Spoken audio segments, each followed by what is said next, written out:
Tardes con Lucero Márquez Franco. Hola mis amigos, les doy la más cordial bienvenida a este espacio Tardes con Lucero y invitarlos a que se suscriban a este canal, nos sigan por nuestras redes sociales. El día de hoy se encuentra conmigo el maestro en Derecho Jorge Zubiri. Buenas tardes, ¿cómo estás? Hola Lucero, un rato no coincidir, me da mucho gusto estar con tu auditorio. Gracias. Bueno, hoy voy a estar charlando con Jorge en relación a la participación de la sociedad en México y cómo el Estado mexicano en diferentes momentos de nuestra historia pues ha coartado esa participación. Un tema contemporáneo, se puede decir, que me ha tocado vivir por medio de muchos amigos, es el movimiento de 1968, que también tenemos amigos en común, Jorge y yo, de cómo ellos, dentro de su pliego petitorio de 1968, trae que se derogue un delito, disolución social. Disolución social. Exacto. 145 bis. Exacto. Y en ese artículo del Código Penal Federal, del Código Penal, habían a todos los activistas políticos de los años 50, como Valentín Campa, como Demetrio Vallejo, como el profesor Otón Salazar, pues los habían encarcelado cada ratito, ¿no? Ya eran vecinos recurrentes. Hasta Alfaro Siqueiros también. Ándale, ¿no? Eran vecinos recurrentes de Lecumberri. Y bueno, pues ellos deciden pedirlo dentro de su pliego petitorio, pues para quitar y ya no criminalizar la participación social y de luchas, ¿no? Porque eran luchas sindicales donde se reivindicaban derechos humanos, ¿no? Digamos que empezaron en los 50 con la lucha magisterial con Otón Salazar, pero también en esos 50 inició el conflicto con Demetrio Vallejo. Así es. Por un sindicato ferrocarrilero que no tenía reconocimiento y paralizó la ciudad con los trenes. Y luego entramos en los 60, hubo conflictos con telefonistas también. Pero ya entrando a la administración del expresidente Gustavo Díaz Ordaz, el conflicto médico. Exactamente. Conflicto médico. Con el doctor Rustrián. Sí, el 65, 66 y finalmente el conflicto estudiantil 68. Claro. Y de ahí una tradición, porque el 68 generó a su vez otros movimientos sociales. El 71, el 71 y un periodo que se le llamó Guerra Sucia durante la década de los 70, que oficialmente termina en el 79. Con la reforma política de Reyes Heroles. Que es donde se establece esta parte de los partidos que tengan registro, que la gente participe y que hoy, Jorge, yo veo con mucha preocupación que mucha gente esté en contra de la creación de nuevos partidos políticos, ¿no? Están en una tendencia de partidos unipersonales o únicos, cuando, imagínate, toda esta historia que estamos comentando era porque no había canales de participación y de organización abierta para poder decir, yo no veo un México así, ¿no? Sí, eran partidos, vamos a entender el comparativo mexicano con lo que ocurría en la Unión Soviética, en Alemania, en Italia, en España. Eran gobiernos con partido único. Así es. Y en México no había un partido único, pero era un partido único. En los hechos era un partido único, predominantemente único. Claro. Y entonces había un partido, el que conocemos, el PRI, había un partido de oposición, pero un partido chiquito, digamos que era un club, que era el PAN, y se habían creado partidos oficialistas, en ese entonces el PAR y el PPS. Exacto. Pero en esas votaciones del 29 hasta cuando estalla el conflicto, la crisis 68, pues era un partido predominantemente único, y lo que generó estos conflictos estudiantiles y sindicales era precisamente cuestionar el autoritarismo del régimen. Claro. Y eso le lleva a que esa ciudadanía enfoque su participación tomando el camino de las armas. Y finalmente en los 70 se dan los movimientos guerrilleros, claro, que es un apartado de la historia muy escondido que se soluciona, entre comillas, con la reforma política del 79. Y fíjate que vale la pena comentar que aquí en la Ciudad de México había partidos campesinos, había movimientos campesinos importantes y que también ellos fueron señalados y perseguidos. Sí. Y hoy de verdad a mí me confunde mucho esa actitud de muchos ciudadanos de decir que no deben de existir los partidos, que cuestan mucho, y yo digo no cuestan, ya está presupuestado, y el que se lleva la mayor tajada es el que es de mayoría. De hecho, ¿no? Es una misma bolsa de dinero. De dinero, que si hay un partido, la bolsa es para un partido, si hay 5 es para 5, si es 10, 10. Entre más partidos haya, pues toca menos bolsa. Toca menos bolsas, así es. ¿no? Pero efectivamente, Lucero, es un rollo autoritario, porque durante esa época dorada del autoritarismo mexicano, de los años 30 hasta los años 80, era un discurso donde no cabían otras opciones. Claro. De hecho, el gobierno de aquel entonces se asumía como un gobierno nacionalista, revolucionario, que inclusive hacía fraudes patrióticos. Sí. No, y lo justificaban, ¿eh? Lo justificaban. Porque tú recordarás en el 86 en Chihuahua, se hablaba inclusive hasta de la intromisión del imperialismo de Estados Unidos, del clero, de la iglesia, y que por eso, ¿no?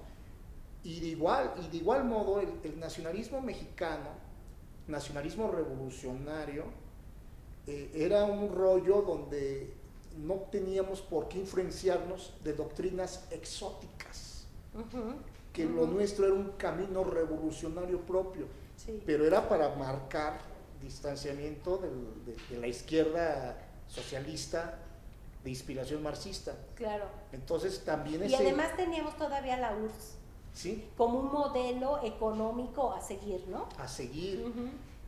Pero el gobierno, pues obviamente era yo soy único.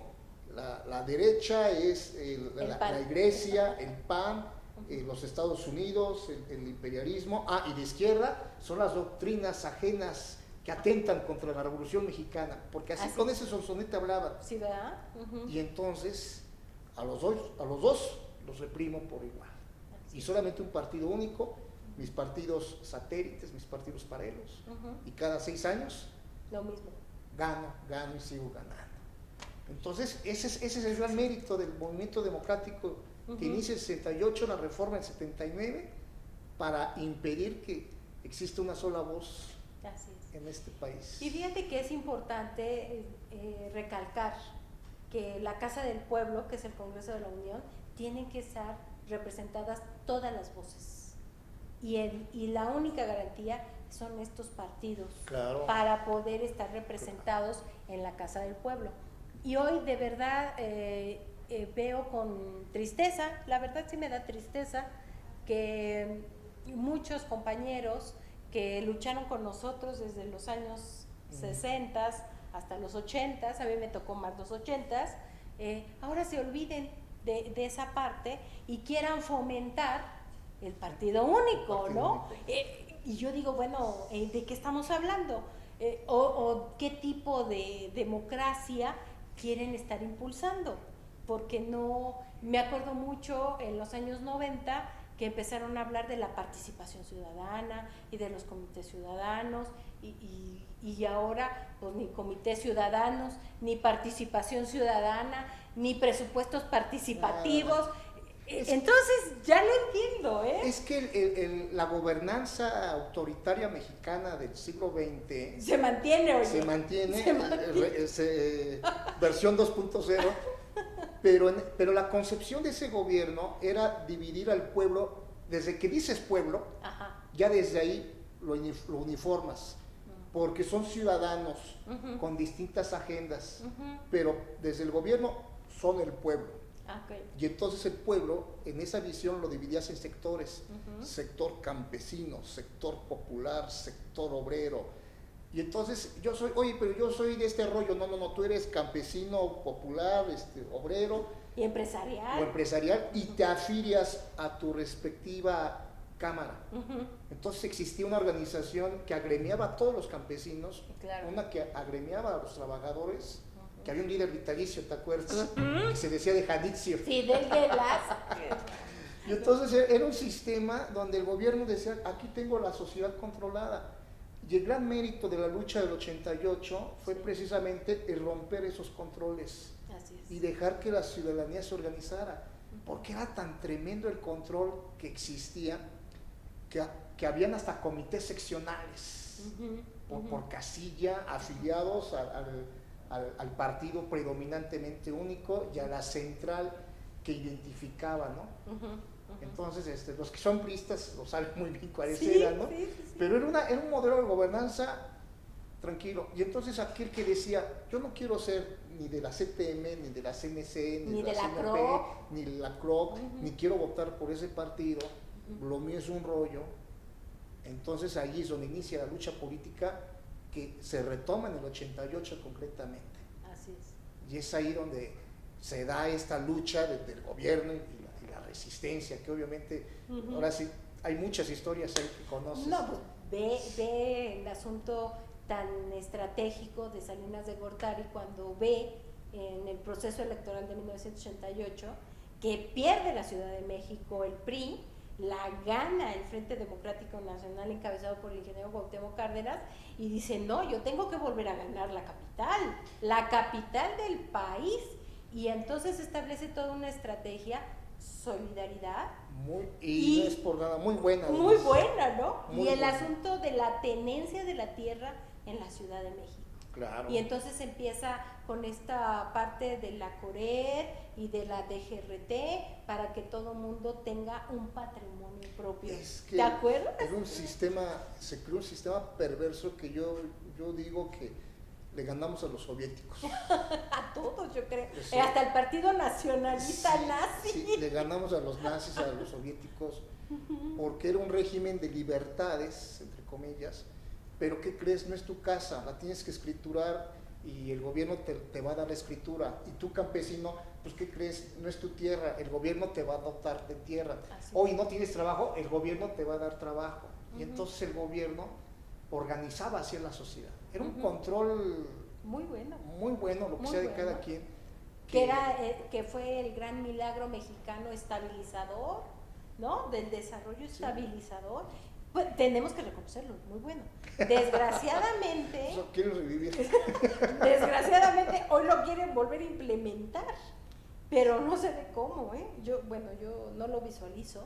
Y otra de las cuestiones de estas conquistas y del movimiento de muchos amigos de 1968 es cómo la juventud entra a la política, porque antes tú tenías que tener 21 años de edad para ser candidato o representante popular o ser ciudadano pleno. Sí. Y entonces se cambia la ley, se cambia la constitución y te dicen que a partir de los 18 años tú ya eres un ciudadano pleno. Y me acuerdo mucho, mi estimado Jorge, que había una discusión en 1997, fíjate, casi 20 años después, donde decían que tenían que volver a bajar más la edad por el asunto de criminales, ¿no? Que los niños eran criminales, entonces que actuaban como adultos y tenían que ser tipificados con delitos, con condenas más severas. Y entonces era una gran discusión de cuándo dejamos de ser infantes y cuándo dejamos de ser jóvenes y cuándo dejamos de ser ciudadanos.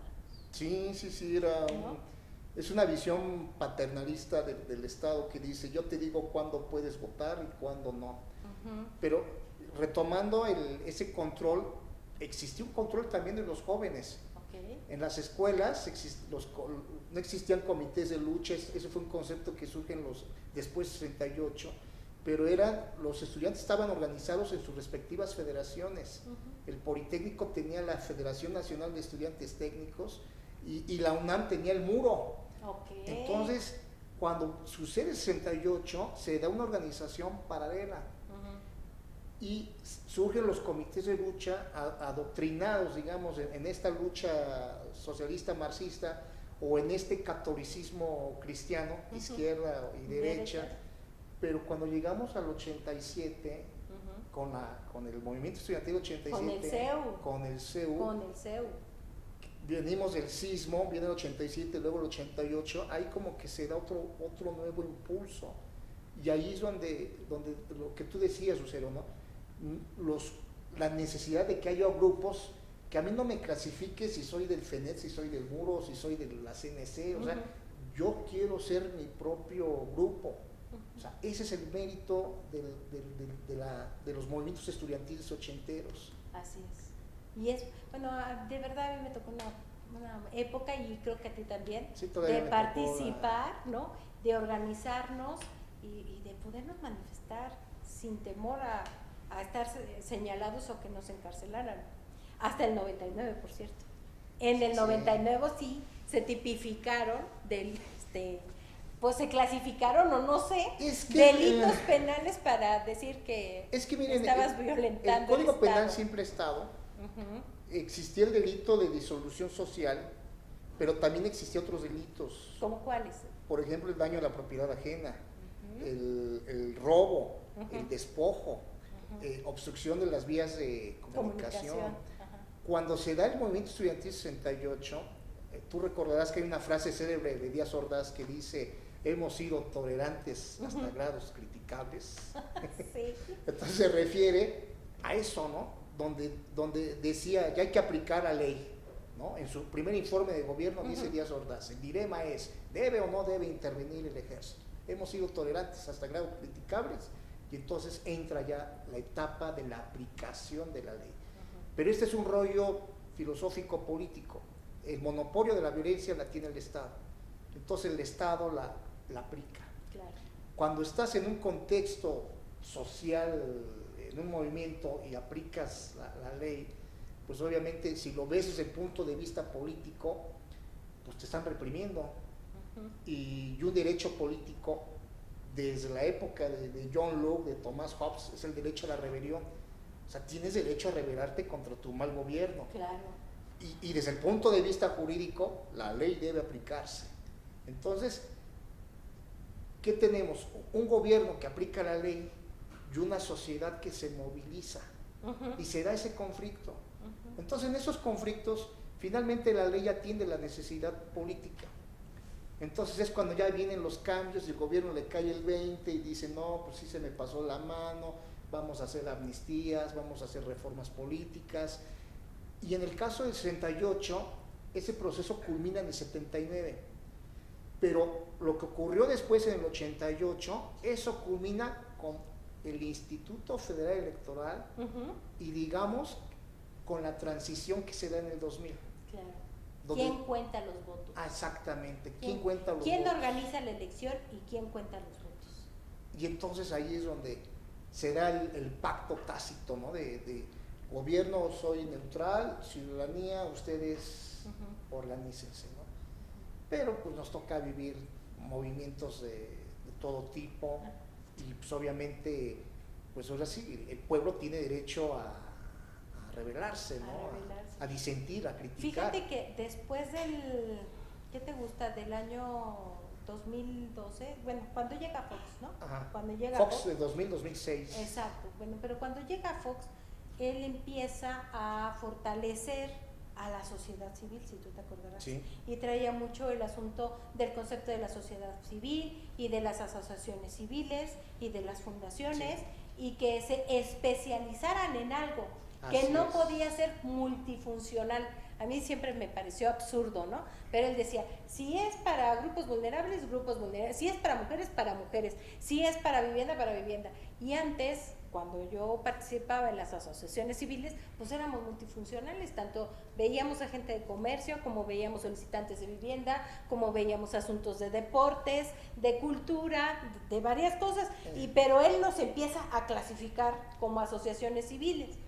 Y a partir de ahí, la movilización o los activistas activistas políticos actuales, pues como los obligaron a especializarse para poder, ¿cómo se podría decir? Generar recursos, sí, o bajar recursos y poderlos aplicar en sus comunidades, pues tienes a gente muy comprometida o especializada en algo, y yo veo desde ese tiempo que principalmente hay activistas ambientalistas por el cuidado del agua, por la preservación del ambiente, por preservación de la vida, y, es que y ahorita una nueva agenda. Exactamente. Lo que pasa es que la lucha, digamos, la participación ciudadana, que no existía ese concepto en los 60s, en los 70s, no existía. Era una visión donde hay que tomar el poder, ¿no? La vía revolucionaria, que podía ser violenta o podía ser por la vía democrática. Como en ese entonces no se le ganaba al PRI, decía, vámonos por la vía violenta. Cuando se hace la reforma, entonces ya, vámonos por la vía democrática. Bueno, pero cuando entramos a finales del siglo XX e inicio del siglo XXI, hay una transformación en todo el mundo, no solamente en el país. Es cuando ya empezamos a escuchar el término neoliberalismo o globalización. Y entonces cambian las agendas y surgen problemas de otro tipo. Tú te acordarás, cuando éramos niños, se nos pintaba el fin del mundo con la Tercera Guerra Mundial, y el hongo, así el hongo de la bomba atómica, ¿no? Y entonces nos imaginábamos el holocausto, de la Tercera Guerra, el exterminio. Entonces, la agenda de los 80s, de aquel entonces, era la Guerra Fría y que había que evitar a toda costa la Tercera Guerra Mundial. Pero cuando entramos en el 90, concretamente yo diría en el 92, con la Convención de Río de Janeiro, es cuando surge la agenda ambiental, la extinción de especies de animales, el crecimiento del calentamiento global, el calentamiento global, la capa de ozono. La capa de ozono. Esos temas no se hablaban en los 80s ni en los 70s. Y luego sacaron los objetivos del milenio, donde ya se habla de la pobreza extrema. Y los temas, me da vergüenza como ahora sí, de género hombre decirlo, que los temas de género son recientes. Claro. Entonces estamos ahorita viviendo una generación donde no entendemos los temas de género y decimos, no, pues es que las feministas, las mujeres, que no sé qué. Y las están persiguiendo, y es un tema que no se conoce. Y señalando. Entonces, el gran reto que tenemos como sociedad es precisamente conocer todas estas nuevas problemáticas que no se conocían en los 80s. Entonces, quien tiene una visión setentera, ochentera, no va a entender el mundo del 2020, definitivamente. Exacto. Y desgraciadamente, esa generación es la que gobierna. No, de veras, no. Tú ve a nuestros contemporáneos, a nuestros funcionarios públicos, y pues son de ese tiempo, Son de ese tiempo. Dice un dicho en la psicología. También tenemos jóvenes, También se ven jóvenes, pero tampoco... Pero influenciados por tampoco estilo, tienen, ¿no?, una empatía con estos nuevos temas. Y además son temas, como tú dices, que se fueron modificando en los años 90 y que tienen que ver cómo se generan recursos económicos en el mundo. Las nuevas formas de la generación de riqueza, ¿no? Ahí va otro problema. El mundo de los 80s hacia atrás es un mundo pequeño, de a lo más 2.500 millones de habitantes. Hoy vivimos un mundo que ya somos me parece que somos ya más de 7.500 millones de habitantes. O sea, se ha triplicado la población. Pero era un mundo, el mundo de los 70s, de los 80s, era un mundo donde había dos bloques, la Unión Soviética y Estados Unidos, y por lo tanto había un control del dinero. Cuando entramos a finales del siglo XX, hay internet, hay globalización, el dinero ya no está controlado por las naciones-estados, sino que el dinero es controlado ya de manera global, y entonces existe esa necesidad. ¿Cómo generamos empleo? ¿Cómo generamos riqueza? El gobierno se queda chico ante el cúmulo de problemas nuevos. Y entonces, de ahí por eso esta visión que se da a finales del siglo XX, donde se invita al tercer sector, así les llamaban, o a las organizaciones no gubernamentales o a las organizaciones de la sociedad civil, donde las convocan y dicen, ¿saben qué? Hay problemas. Entonces el gobierno ya no puede solucionar todo como antes, ya no puede haber gobiernos únicos. Ayúdenme, súbanse a solucionar los problemas. Y es lo que aparece, lo que tú dices, las organizaciones especializadas en medio ambiente, agua, jóvenes. Claro. Pero hasta el día de la fecha hay temas vergonzosos, el tema de la violencia de género, el tema del feminicidio.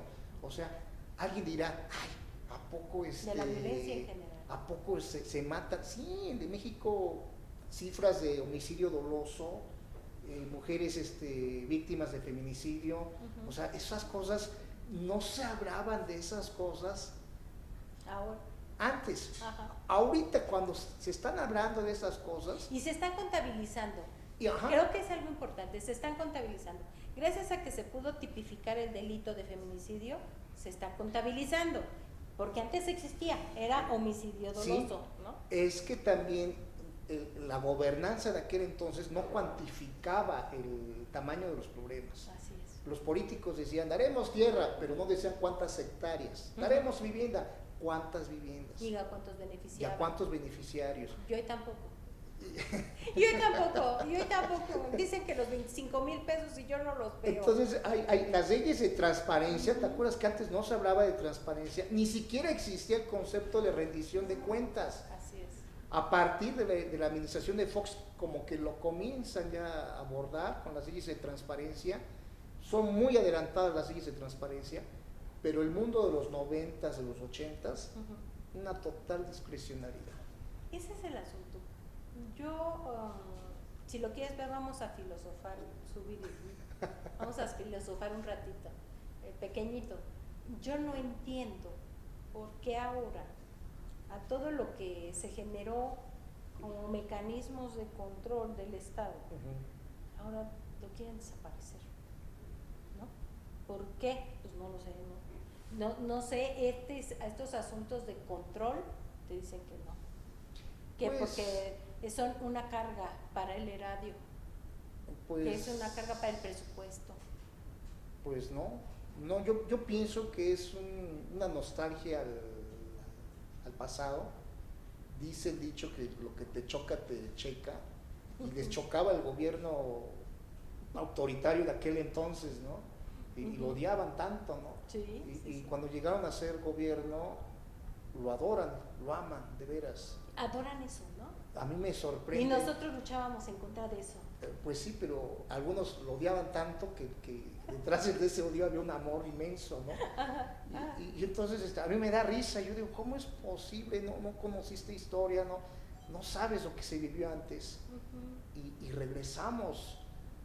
A mí, no sé si, a mí, yo de chavo, yo odiaba al presidente, pero hasta se paraban, así, les daba un orgasmo, los diputados aplaudían. Ajá, que llegara a la cámara, ¿no? Que llegara a la cámara.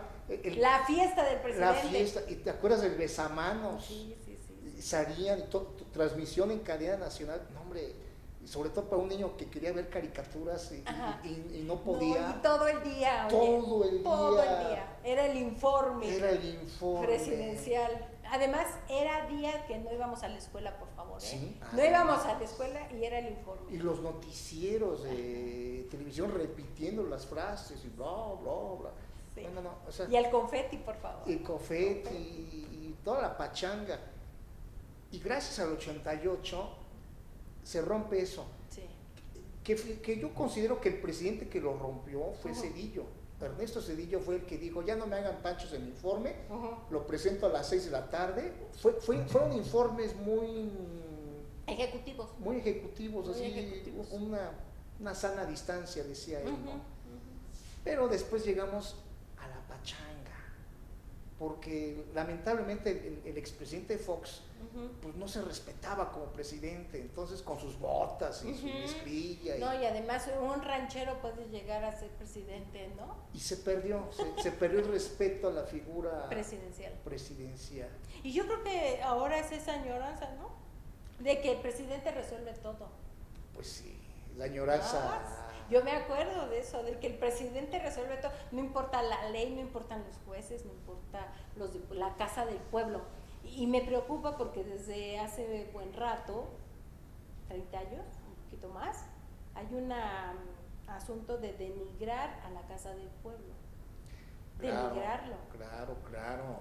Y la casa del pueblo debe de seguir existiendo, la voz del pueblo debe de seguir existiendo.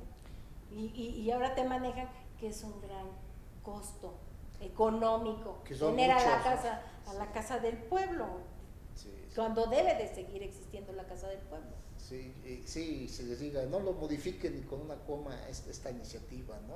Sí. Es lo mismo, lamentablemente sí hay cosas que sí son un retroceso y en esos viejos años pues el gobierno tenía su policía, además, la Dirección Federal de Seguridad, la DFS, tenía sus agentes infiltrados en los movimientos. Y de manera selectiva decía, procede la acción penal contra este, y los encarcelo. Y tenía muchas gentes atemorizadas. Entonces, pues me acuerdo cuando murió Manuel Buendía, 84. Y me da vergüenza, ya no sé cuántos periodistas mueren hoy. No, es impresionante la cantidad. Pero seguimos en una indefensión, todos los periodistas, de repente los volvieron corresponsables de guerra. ¿Sí? Y no tenían los mecanismos de seguridad de derechos humanos. Sí, no, era algo terrible. Pero cuando caen los primeros periodistas, Manuel Buendía, el primero que se me viene a la mente, defensoras de derechos humanos, Norma Corona, en el 89, y entonces Digna Ochoa, ya reciente, del 2005 más o menos, pero no había conciencia sí había conciencia y había indignación, pero hoy que mueren muchos periodistas, y que inclusive muchos de ellos son criticados de una manera mordaz, híjoles, eso yo digo, eso es de Díaz Ordaz, ¿no? En la época de Díaz Ordaz, la prensa estaba controlada por una empresa paraestatal que era PIPSA, y PIPSA decía, a ti te vende el papel, no te vende el papel, pero además el propio gobierno tenía sus columnistas pagados, ¿no? Lo que llamaban en ese entonces el chayote. Luego cambió a gastos de comunicación social, ¿no? Pero hoy en día no me atrevería a decir que esos hábitos hayan desaparecido, ¿eh? Me parece que, como diría Lavoisier, ¿no? La energía ni se crea se transforma, ni se destruye, solo se transforma, ¿no? Estamos en una transformación, ¿no? Y bueno, pues yo creo que nos da para más, mi estimado Jorge, seguir aquí platicando de estos mecanismos, pero no perdemos la esperanza de que el marco legal de México, que está en este momento fundamentado en los derechos humanos, siga vigente y siga para la defensa de todos los ciudadanos, para poderse expresar y poderse desarrollar en plenitud y en libertad. Claro, los derechos humanos ni siquiera existían en el 68, ni en los 80s, ni en los 90s. Cuando salieron los derechos humanos, lo primero que hizo esa sociedad desinformada fue descalificar los derechos humanos. Es que son para defender los delincuentes, pero detrás de ese rollo lo que existe es justificar un Estado que te pueda reprimir, te pueda encarcelar, te pueda torturar, te pueda hasta desaparecer. Claro. Entonces, claro que son importantes los derechos humanos. Y seguiremos reivindicando. Así es. Te agradezco mucho, Lucero, Jorge, que hayas estado conmigo en este espacio. Que me hayas invitado en esta tarde. Me dio mucho gusto compartir este espacio con tu auditorio, ¿no? Gracias, mis amigos, pues los esperamos en el próximo capítulo de Una Tarde con Lucero. Hasta la próxima.